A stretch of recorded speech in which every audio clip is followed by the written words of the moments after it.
Luke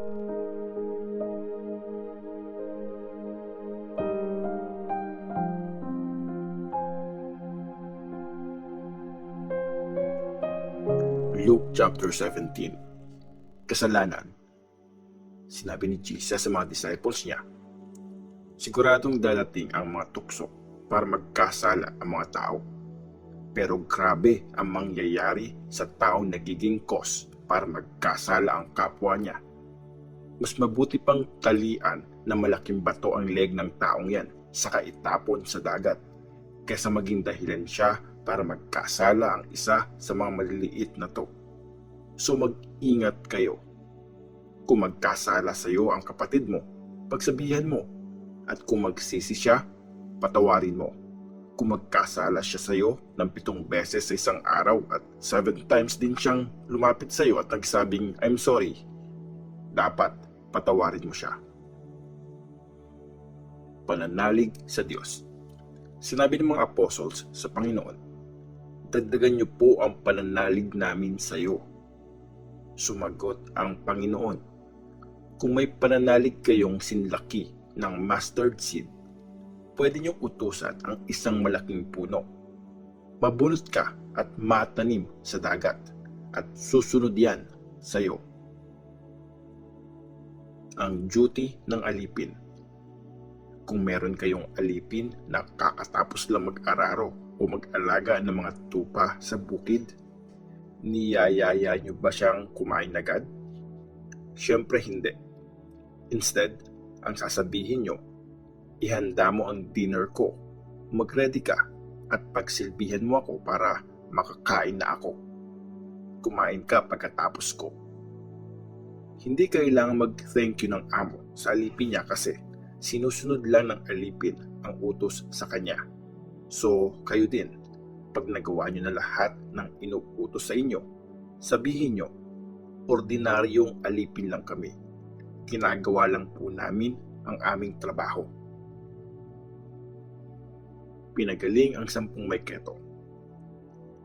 Habang nagta-travel si Jesus papuntang Jerusalem, dumaan siya sa boundary ng Samaria at Galilee. Nung papasok na siya sa bayan, sinalubong siya ng 10 taong may keto. Tumigil sila sa medyo malayo at sumigaw, Jesus, Master, maawa po kayo sa amin. Nakita sila ni Jesus at sinabi niya, sige, lumakad na kayo at ipakita ang mga sarili niyo sa mga priest. At habang naglalakad, gumaling sila. Nang mapansin ng isa na magaling na siya, bumalik siyang sumisigaw ng pagpupuri sa Diyos. Dumapa siya sa paanan ni Jesus at nagpasalamat. Isa siyang Samaritan. Nagtanong si Jesus, di ba 10 kayong gumaling? Nasaan ang siyam?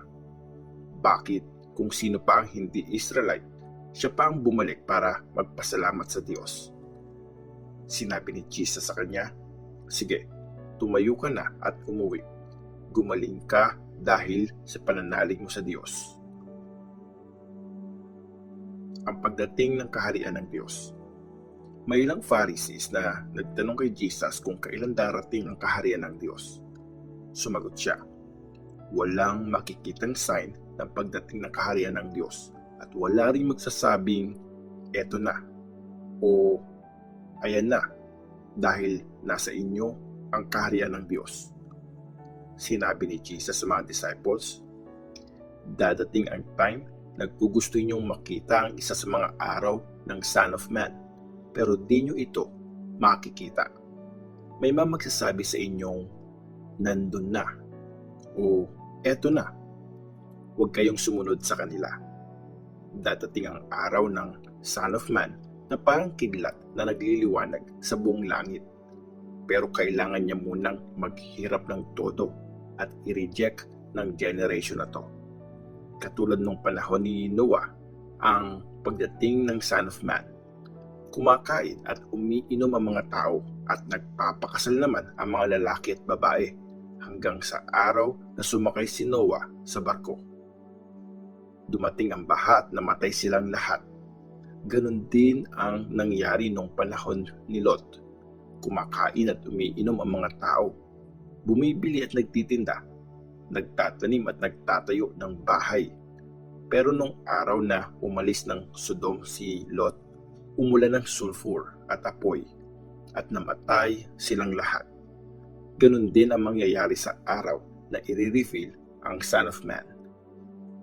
Sa araw na yon, huwag nang bumaba ang nasa bubong para kunin ang mga gamit niya sa loob ng bahay. Huwag na ring umuwi ang mga nasa bukid. Tandaan niyo ang asawa ni Lot. Ang mag-try na iligtas ang buhay niya ay mawawalan nito. Pero ang sino mang mawalan ng buhay niya ay maliligtas ito. Sinasabi ko sa inyo, sa gabing yon, may 2 tao sa isang kama. Kukunin ang isa at may iwan naman ang pangalawa. May 2 babaeng magkasamang naggigiling ng wheat. Kukunin ang isa at may iwan naman ang pangalawa. May 2 lalaki na nagtatrabaho sa bukid. Kukunin ang isa at may iwan naman ang pangalawa. Tinanong si Jesus ng mga disciples, "Saan po ito mangyayari, Lord?" Sumagot siya, "Kung nasaan ang bangkay, doon nag-gather ang mga ibong kumakain ng mga patay."